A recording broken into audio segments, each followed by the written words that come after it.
नमस्कार विद्यार्थियों, मेघराज गुरुकुल में आपका स्वागत है। और आज जो क्लास आपके लिए लेके आए हैं वो टॉपिक है रीजनिंग का डाइस। उसका कम्प्लीटली थ्योरेटिकल पार्ट के बारे में बात करेंगे और दो क्लासों में इसको टॉपिक को कंप्लीट करेंगे। पहले थ्योरेटिकल पार्ट लेंगे आज वाली क्लास में और सेकंड क्लास में प्रैक्टिस करेंगे इसकी। तो अपन आज की क्लास में कंप्लीट इसका थ्योरेटिकल पार्ट के बारे में बात करने वाले हैं। क्या क्या बातें काम आने वाली, किन से डाइस बनता है, कैसे बनाया जाता है, या रूल्स क्या हैं, वो सारी बातें इस वीडियो के माध्यम से जानने वाले दोस्तों। तो अपन बात करेंगे आपके सामने कि बनता कैसे है, क्वेश्चंस कैसे होते हैं, कैसी पॉसिबिलिटीज़ बनती है, उस सब बारे में बात करेंगे। तो चलो शुरुआत करते हैं बिल्कुल जीरो से। और अपन बात करते हैं सबसे पहले घन की। तो घन क्या होता है उसके बारे में बात करेंगे। अगर घन की बात करें तो घन की अगर हम प्रैक्टिकली बात करें 6 वर्गाकार सतहों से मिलकर बना होता है। घन जो होता है 6 वर्गाकार सतहों से मिलकर बना होता है, सतहों से मिलकर बना होता है। अगर आपको डाइस समझना है, अरे घन और घन आपको बेसिक जानकारी होना चाहिए। आपको मिलकर बना होता है, याद रखिएगा। ये 6 वर्गाकार सतहों से मिलकर बना होता है, ये बात आपको 6 वर्गों से मिलकर बना होता है, ये बात पता होना चाहिए आपको। इसमें 6 फलक होते हैं, फलक बोलो, सरफेस बोलो, सतह बोलो। 8 कोने होते हैं, कोने कहो, कॉर्नर कह सकते हो। 8 कोने होते हैं और आप कह सकते हैं यहाँ पर भुजाएं, कोर कह सकते हो। तो भुजाएं बोलो, कौर बोलो, बात एक ही है। तो भुजाएं होती है 12। तो आप कह सकते हो कि एक घन के अंदर 6 फलक, 8 कोने और 12 भुजाएं होती है। 6 फलक, 8 कोने और 12 भुजाएं होती है, ये घन के अंदर होता है। अब इसी प्रकार से घनाभ होता है। जैसे घन होता है वैसे घनाभ होता है। तो घनाभ के बारे में बात कर सकते हैं अपन। घनाभ को अंग्रेजी में बोलते हैं क्यूबॉइड, ये घनाभ होता है। तो जैसे वो 6 वर्गाकार सतहों से मिलकर बना होता है, उसी प्रकार से ये 6 आयताकार सतहों से मिलकर बना होता है। 6 आयताकार सतहों से मिलकर बना होता है। अपन कह सकते हैं 6 आयताकार सतहों से मिलकर बना होता है, ऐसा कह सकते हैं। तो ये 6 आयताकार सतहों से मिलकर बना होता है, करेक्ट है। 6 आयताकार सतह होती है, उनसे मिलकर ये बना होता है। दूसरी इंपॉर्टेंट बात, बाकी तो सेम ही होता है। इसमें भी कितनी फलक होती है, इसके अंदर भी 6 फलक होती है। और अगर हम इसकी बात करें कोनों की, इसमें 8 कोने होते हैं और इसमें भुजाएं कितनी होती है, इसमें भुजाएं होती है वे 12। 8 कोने होते हैं और 12 भुजाएं होती हैं। तो फलक 6 होते हैं, कोने 8 होते हैं और भुजाएं कितनी होती है बताओ, 12 भुजाएं होती हैं। तो अगर हम इसकी चर्चा करें तो 6 फलक, 8 कोने और 12 भुजाएं, तो जो कि उसमें भी सेम होती है, इसमें सेम होती है। बस अंतर क्या है, ये 6 वर्गाकार सतहों से मिलकर बना होता है और ये 6 आयताकार सतहों से मिलकर बना होता है। मतलब घन जो होता है वो 6 वर्गों से मिलकर बनता है और जो घनाभ जो होता है वो 6 आयतों से मिलकर बना होता है। अब आपको हमने एक सवाल आ रहा होगा, सर हम तो डाइस पढ़ रहे हैं, हम डाइस के बारे में बात कर रहे हैं, तो डाइस के बारे में कहाँ बता रहे हैं हम? डाइस मतलब पासा, इसके बारे में बात करें, इसके बारे में कहाँ बता रहे हैं अपन? तो भाई इसके बारे में चर्चा करें, क्योंकि घन और घनाभ के बारे में आप जब जानोगे तो डाइस जो बनता है वो इनसे बनता है भी। और कैसे बनता है देखो सुनो। जब घन या घनाभ की, घन कह सकते हो या घनाभ भी कह सकते हो, जब घन या घनाभ की सतहों पर, ठीक है ना, जब घन या घनाभ की सतहों पर, है ना, सतह होती है, सतहों पर रंग या अंक या संकेत, या तो रंग कर दे या अंक कर दे या संकेत कर दे, संकेत अंकित कर दिए जाएं, अंकित कर दिए जाएं तो पासा बन जाता है। कर दिए जाएं तो वह पासा बन जाता है, पासा बन जाता है, ये कह सकते हैं हम, वो पासा बन जाता है। तो जब घन या घनाभ के सतहों पर रंग, अंक या संकेत अंकित कर दिया जाए तो क्या बन जाता है बताओ, पासा बन जाता है। तो उसे हम पासा कहते हैं। और एक खास और इम्पोर्टेंट बात आपको पहले बता दें नोट डाल के, एक पासे की एक साथ सिर्फ एक साथ 3 ही सतह दिखाई देती थी। एक पासे की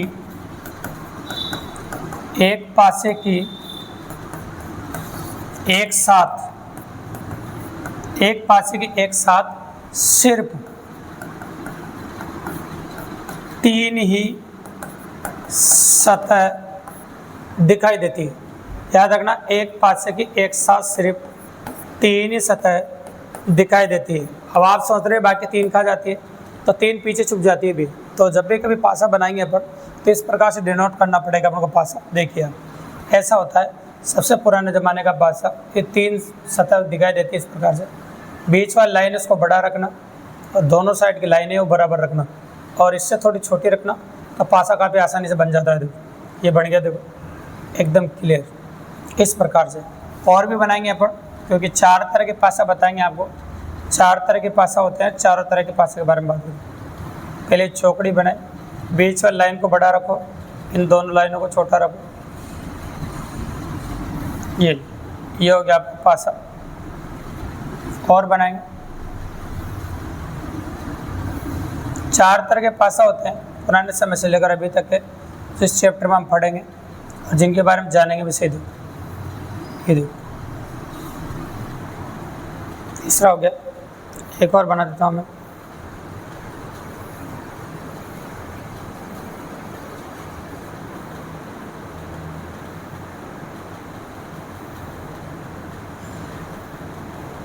ये हो गया आपके पास, ठीक है। सबसे पुराने ज़माने में जो पासे चलते थे उनमें डॉट्स होते थे भी, ऐसे 1 से लेकर 6 तक डॉट होते, जैसे 1 डॉट, 2 डॉट, ऐसे ये 3 डॉट, ऐसे 6 तक डॉट होते थे पहले सबसे पुराने ज़माने के पासों में। और उसके बाद कलर का इस्तेमाल होने लगा, जैसे इसमें पूरे को लाल कलर से रंग दिया, दूसरे को हरे कलर से रंग दिया, इसको पीले कलर से रंग दिया, ऐसे कलर का इस्तेमाल होने लग गया। ऐसे टोटल 6 कलर का इस्तेमाल करने लगे। धीरे धीरे आगे बढ़े, गिनती आ गई, तो गिनती आ गई तो 1 से 6 तक गिनती आने लगी, फिर गिनती पासों में आने लगी। और गिनती के बाद आजकल लेटेस्ट कंप्यूटर युग चल रहा है, तो संकेत भी आने लगे, जैसे हेज है, स्टार है और डॉलर है, ऐसे संकेतों का प्रयोग करने लगे। तो आजकल जो पासे हैं इस प्रकार के होने लगे। सबसे पहले महाभारतकालीन डॉट्स हुआ करते थे, फिर लाल कलर के रंगों से फिर बार गिनती आ गई, फिर उसके बाद आजकल कंप्यूटर युग में संकेत आ गया आपके सामने। इस प्रकार से 4 प्रकार के पासे एग्जाम में दे दिए जाते हैं। तो ये तो हो गए पासे के बारे में बिल्कुल आसान, और जो जीरो से शुरू कर रहे हैं उनके लिए आसान सी बातें, मतलब बेसिक जानकारी, जो बिल्कुल पासे को जीरो से शुरू कर रहे हैं। अब बात करेंगे मैं आपके सामने पासे के जो रूल्स हैं उनको जानना है, और रूल्स जानने के बाद पासे क्वेश्चन कर पाओगे भी। तो चलो रूल्स के बारे में जान लेते हैं अपन। तो पासे का जो पहला नियम है वो कहता है आपका, पहला स्टैंडर्डाइज। फर्स्ट नियम होता है आपका स्टैंडर्डाइज। स्टैंडर्डाइज को हिंदी में बोलते हैं मानक पासा। स्टैंडर्डाइज जो होता है उसे हिंदी में बोला जाता है मानक पासा। स्टैंडर्डाइज है ना, स्टैंडर्डाइज होता है, इसे बोलते हैं पर मानक पासा, ठीक है। स्टैंडर्डाइज ये कह सकते हैं पर मानक पासा। तो याद रखिएगा, जब एग्जाम में आपको एक ही पासा दिया जाए, जब एग्जाम में आपको एक ही पासा दिया जाए तो उसे मानक पासा कहते हैं भी। जब एग्जाम में आपको एक ही पासा दिया जाए तो उसे क्या कहते हैं, मानक पासा कहते हैं। और मानक पासा के विपरीत फलकों का योग हमेशा 7 होता है। जब एग्जाम में आपको एक ही पासा दिया जाए तो उसे मानक पासा कहते हैं, और मानक पासा की विपरीत फलकों का जो योग होता है वो 7 होता है।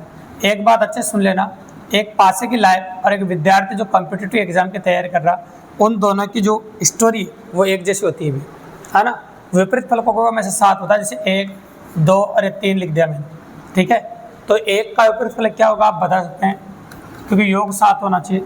1 का विपरीत फलक, ठीक है, तो 1 का विपरीत फलक हो जाएगा आपका 6।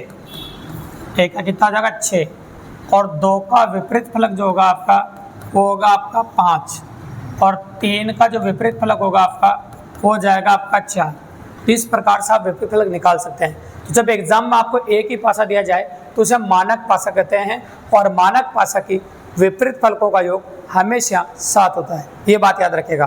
तो याद रखेगा 1 का विपरीत क्या हो जाएगा 6, 2 का कितना हो जाएगा 5, और 3 का कितना होगा 4, क्योंकि योग 7 होना चाहिए। अब आपको मैंने कहा था कि एक विद्यार्थी का जीवन कॉम्पिटिटिव एग्जाम की जो तैयारी कर रहा है, एक पासे का सेम टू सेम होता है भी। यहाँ पर भी जब तक पासा अकेला होता है तब तक स्टैंडर्ड होता है, और वहाँ पर भी विद्यार्थी अकेला होता है तब तक स्टैंडर्ड होता है भी। अब यहाँ पर विपरीत फलकों का योग कितना होता है 7, और वहाँ पर 7 फेरे पड़ते हैं। तो 7 फेरे पड़ते हैं, वहाँ पर वो 2 हो जाते हैं, और यहाँ पर 7 विपरीत फलकों के साथ हो जाता है ना, इस प्रकार से। तो जैसे 2 पासे होते हैं, यहाँ पेपर का थोड़ा अच्छा क्वेश्चन हो जाता है और वहाँ पर लाइफ थोड़ी सी कॉम्प्लेक्स हो जाती है अगर आप अच्छी नौकरी में नहीं है या फिर आपके पास अच्छा पैसा नहीं है ना। तो फिर अगर मान लो उसके बाद भी अगर 3 पास हो जाए, मतलब एक आध बच्चा भी हो जाए, तो लाइफ और कॉम्प्लेक्स हो जाती है। और यहाँ पर 3 पास होने पर एग्जाम का और अच्छा क्वेश्चन हो जाता है। और एक आध बच्चा और हो जाए, मान लो 4 पासे हो जाए, और यहाँ पर भी मान लो कि अपन कह सकते हैं कि 4 पासे वाला क्वेश्चन हो जाए, तो एग्जाम का सबसे अच्छा क्वेश्चन है। तो ये कह सकते हैं कि जो लाइफ है वो पासे जैसी चलती है कॉम्पिटिटिव एग्जाम के बच्चे की। इसलिए अच्छी तैयारी करो, अच्छी मेहनत करो, नौकरी लगो। जो मिडिल ऑर्डर फैमिली से बिलोंग करते हैं बच्चे, जिनके पास अच्छा पैसा नहीं है घर वालों के पास, उनके लिए बात का जरूरी ध्यान रखना भी है, ठीक है, ताकि आने वाली लाइफ बहुत अच्छी हो सके। तो अपन कहते हैं स्टैंडर्डाइज क्या होता है, मानक पासा, इसकी विपरीत फलकों में से 7 होता है, ये अपन कह सकते हैं यहाँ पे सुनिए, ठीक है। अब आते हैं अपन 2 पासे वाले नियम पे। ये 2 पासे वाला नियम सबसे इंपॉर्टेंट नियम है। तो पासा के 2 पासे वाले क्वेश्चन, 3 पासे वाले क्वेश्चन, 4 पासे वाले क्वेश्चन, जितने भी क्वेश्चन है इसी रूल्स हो जाएंगे भी। तो अपन बात कर रहे हैं ऑप्शन 2 पासे वाला नियम। तो 2 पासे वाला नियम कैसा होगा, देखिए आप, 2 पासे वाला नियम, अगर इसके बारे में बात करें अपन 2 पासे वाले नियम की, तो इसमें 2 इंपॉर्टेंट बातें जो आपको ध्यान में रखनी पड़ेगी, उनके बारे में बात करेंगे अपन। देखिए, तो 2 पासे वाले नियम में पहला नियम, 2 ही नियम है बस, दोनों नियम जानेंगे अपन। तो पहला नियम क्या कहता है, देखो सुनो, पहला नियम अब कहता है जब दिए गए दोनों पासों में, ऐसा कह सकते हैं, देखो लिख भी देता हूँ, जब दिए गए दोनों पासों में, दोनों पासों में, जब दिए गए दोनों पासों में 2-2 फलक समान हो, 2-2 फलक समान हो, तो शेष बची फल के, जो फल के बचे की उनकी बात कर रहे हैं, शेष बची फल के एक दूसरे की विपरीत फलक होती है, शेष बची फल के एक दूसरे की विपरीत फलक होती है, ये बात याद रखिएगा। जब दिए गए दोनों पासों में 2-2 फलक आपस में समान हो, तो शेष बची फल के एक दूसरे की विपरीत फलक होती है। जो फल के शेष बच जाएगी वो एक दूसरे की विपरीत फलक होती है। सैंपल दिखा देता हूँ पहले मैं आपको, सैंपल देखिए, पासे बना के बना देते हैं। ये देखो, पहला पासा लिया अपन, दूसरा पासा ऐसा ही ले लेते हैं अपन, ये देखो, ये ले ले। अब इसमें क्या, शेष बचे फल के एक दूसरे विपरीत फलक होगी, तो इसमें अपन बनाएंगे, ये मैंने बोला 2 या 5, ये 5 और 2, 1 और 3 ले लिया। इसमें 2-5 2-5 दोनों में, ये 2-5 स्थान से कोई फर्क नहीं पड़ता किसी भी स्थान पर। तो शेष बची फल के एक दूसरे की विपरीत फलक होती है। तो क्या बचा उधर 3, इधर क्या बचा 1। तो आप कहते हैं 3 का विपरीत फलक जो होगा वो आपका हो जाएगा 1, और 1 का विपरीत फलक होगा वो कितना हो जाएगा आपका 3। याद रखिएगा, 3 का विपरीत फलक होगा 1 और 1 का विपरीत फलक होगा आपका 3। तो 3 का विपरीत फलक 1 और 1 का विपरीत फलक क्या होगा आपका 3 हो जाएगा। इस प्रकार से अपन कर सकते हैं, बिल्कुल सिंपली और काफ़ी इजीली। अब आता है इसी का रूल नंबर 2। इसका रूल नंबर 2 क्या कहता है अपना, जब दिए गए दोनों पासों में, सुनना अच्छे से, और बहुत स्लो चल रहे हैं ताकि कमज़ोर से कमज़ोर बच्चा अच्छे से पढ़ सके। और 2025 में जो भी कॉम्पिटिटिव एग्जाम हो आपका, और उसमें पासा आपके एग्जाम के अंदर है, तो आप काफ़ी इजीली अप्रोच कर सकते हैं भी, ठीक है। जब दिए गए दोनों पासों में, दोनों पासों में, जब दिए गए दोनों पासों में, ऐसा कह सकते हैं अब, ठीक है, जब दिए गए दोनों पासों में एक ही फलक समान हो, एक ही फलक समान हो, ऐसा कह सकते हैं, एक ही फलक समान हो, तो समान फलक से, जो समान फलक है उससे, समान फलक से जरूरत के हिसाब से, समान फलक से जरूरत के हिसाब से, जरूरत के हिसाब से घड़ी की दिशा में, घड़ी की दिशा में, घड़ी की दिशा में या घड़ी की विपरीत दिशा में घूमेंगे, विपरीत दिशा में घूमेंगे, घड़ी की दिशा में या घड़ी की विपरीत दिशा में घूमेंगे, ठीक है, जरूरत के हिसाब से। अब ज़रूरत के हिसाब से कैसे, ज़रूरत को होती है जिसको निकालना उसकी तरफ घुमाना है, जो निकालना है ना उसी की तरफ घुमाना है, इस प्रकार से। और अगर आप फोटो समझोगे तो और ज़्यादा समझ में आ जाएगा वो। तो चलो फोटो समझा देता हूँ मैं आपको। जैसे एक ही फलक कॉमन लेते हैं, 2, 1, 4, 3 और 6 ऐसे ले लिया। तो आप देखो कौन सी फलक कॉमन है बताइए। आप नोटिस करेंगे 2 इसमें भी है, 2 इसमें भी है। तो समान फलक से एक बार घड़ी दिशा में और एक बार घड़ी उल्टी दिशा में घुमाएंगे। तो जैसे इधर घुमाया पहले घड़ी दिशा में समान फलक से, तो इधर भी यहाँ घुमाना पड़ेगा। तो इधर घुमाने पर क्या है आपका 3 और यहाँ घुमाने पर कितना है आपका 1। तो आप कह सकते हैं 3 का विपरीत फलक, तो 3 का विपरीत फलक हो जाएगा आपका 1 और 1 का विपरीत फलक हो जाएगा आपका 3। मान लो जी ये दोनों सवाल आपसे नहीं पूछे तो फिर आपको उल्टा घूमना पड़ेगा। इधर घूमने में क्या है 6 आपका और इधर घूमने में क्या है आपका 4। तो आप कहेंगे 6 का विपरीत फलक, 6 का विपरीत फलक क्या हो जाएगा आपका 4, और 4 का पूछे तो 6। 4 क्वेश्चन होगा टोटली। अगर इनमें से नहीं पूछे, कोई बोलेगा जो कॉमन दे रखा उसका पूछ ले सर। कॉमन है आपकी 2 सतह, 2 का विपरीत फलक ये पूछ ले, मान लो 2 का विपरीत फलक ये पूछ ले। तो भैया फिर वो आता है जो दोनों पासों में जो नंबर 1 से 6 तक नहीं दे रखा हो। 1 से 6 तक जो नंबर नहीं दे रखा वो कौन सा है बताओ, 5 नंबर। तो आप 2 का विपरीत फलक जो हो जाएगा आपका 5 हो जाएगा। ये एक्स्ट्रा क्वेश्चन हो गया आपको। 2 का विपरीत फलक जो हो जाएगा आपका वो कितना हो जाएगा आपका 5। तो ईमानदारी से एक बात गांठ बांध लेना, अगर रूल नंबर ये वाला रूल और ये वाला रूल है ना, जो सेकंड वाला रूल, अगर ये दोनों आपको ध्यान में रह जाते हैं तो औकात में 2 पासा 3 पासा 3 पासा में 4 पासा में कोई क्वेश्चन एग्जाम में गलत करा दे कोई आपसे। ये दोनों रूल पता होना चाहिए बस आपको, क्योंकि इन दोनों रूल्स को अप्लाई करके आप क्वेश्चन कर सकते हैं। और प्रैक्टिस करेंगे जब बताएंगे आपको 2 पासा वाला 3 पासा वाला 4 पासा वाला क्वेश्चन कैसे करेंगे। लेकिन आज क्लास मैंने बोला था आपको कंप्लीटली थ्योरेटिकल क्लास है, तो थ्योरेटिकल बात कर रहे हैं अपन। तो ये तो बंद पासा था, अब खुला पासा के बारे में थोड़ी थ्योरेटिकल बात बताएंगे आज, फिर उसके बाद आगे कंसल्ट करेंगे अपन, ठीक है। क्योंकि प्रैक्टिस तो एक साथ ही करेंगे बट एक क्लास में। आज तो अपन थ्योरेटिकल पोर्शन के बारे में बात करेंगे। तो चलो बंद पासे या खुला हुआ पासा के बारे में बात कर थोड़ा सा। तो खुला हुआ पासा क्या कहता है, देखो खुला हुआ पासा, इसके बारे में बात कर लेते हैं। खुला हुआ पासा, तो देखो कई बार क्या होता है पासा खुला हुआ होता है और उसमें डायरेक्ट क्वेश्चन आ जाता है एग्जाम में। तो 2 तरह की वेराइटी देके मैं समझा देता हूँ आपको पासा किस प्रकार से खुला हुआ होता है। देखिए जैसे मैंने बनाया टी शेप में से, ऐसे भी खुला हुआ हो सकता है। यहाँ से पैक कर देते हैं। जब पासा खुल जाए तो कैसा दिखाई देता है उसके बारे में 6 सतह होना चाहिए। टोटल 6 सतह बनाएंगे अब। ये देखो कंप्लीट 6 सतह बना रहे हैं, ऐसा हो जाएगा। और इसमें नंबर डाल देते हैं 2, 3, 5, 1, 4 और 6। अपनी मर्जी से नंबर डाल दी।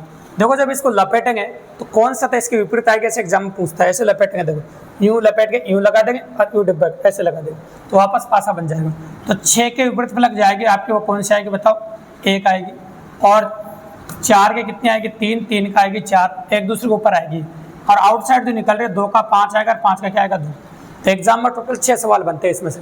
6 का विपरीत फलक क्या होगा 1, 1 का क्या होगा 6, 4 का विपरीत फलक क्या होगा 3, 3 का क्या होगा आपका 4, 2 का विपरीत फलक क्या होगा 5 और 5 का विपरीत फलक क्या होगा आपका 2। इस प्रकार से आप पढ़ सकते हैं, ठीक है, कोई बड़ी बात नहीं। चलो एक और खोलने का तरीका बताता हूँ और कैसे खोलते हैं, नोटिस कीजिएगा। ये 4 वेराइटी इसमें भी ले लेता हूँ मैं इसके। ये देखिए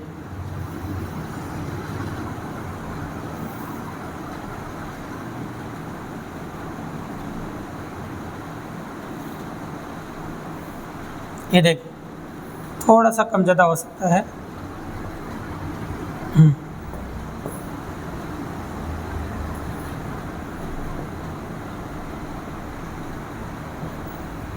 देखिए ये बना दिया अपन, इस प्रकार से हो जाएगा।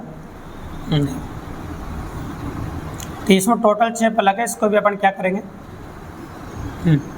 इसमें नंबर डाल देंगे 2, 4, 6, 1, 3, 5 अपनी मर्जी से।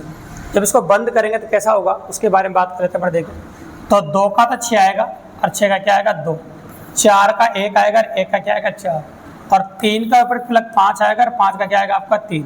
इस प्रकार से देखने को मिलेगा। तो खुला हुआ पासा में क्या होता है कि 1 छोड़कर 1 होता है, 1 छोड़कर इस प्रकार डिनोट कर सकता है। तो कोई बड़ी बात नहीं है। तो ये क्वेश्चन आसानी से पुटअप किए जाते हैं। इनकी प्रैक्टिस भी अपन जो साथ में जो क्वेश्चंस करेंगे बंद पासे के, उन्हीं के साथ इनकी प्रैक्टिस करेंगे।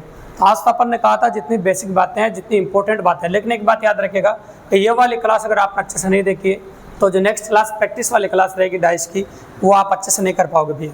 तो पहली क्लास अगर आप अच्छे से देखोगे ये वाली और इसमें रूल्स अच्छे से समझोगे, तो फिर देखना आप एग्जाम में कैसे कैसे क्वेश्चन आए हुए हैं, 4 पासे वाले, 3 पासे वाले, 2 पासे वाले, दोनों काफ़ी इजीली और काफ़ी आसानी से कर पाओगे आप। ठीक है, तो क्लास आपको पसंद आई और नेक्स्ट क्लास आप देखना चाहते हैं तो चैनल को सब्सक्राइब करें दोस्तों, लाइक करें, शेयर करें और अपने और दोस्तों को बताओ ताकि इसी प्रकार बेहतरीन क्लासें हम रोजाना आपके लिए लेके आते रहे दोस्तों। धन्यवाद।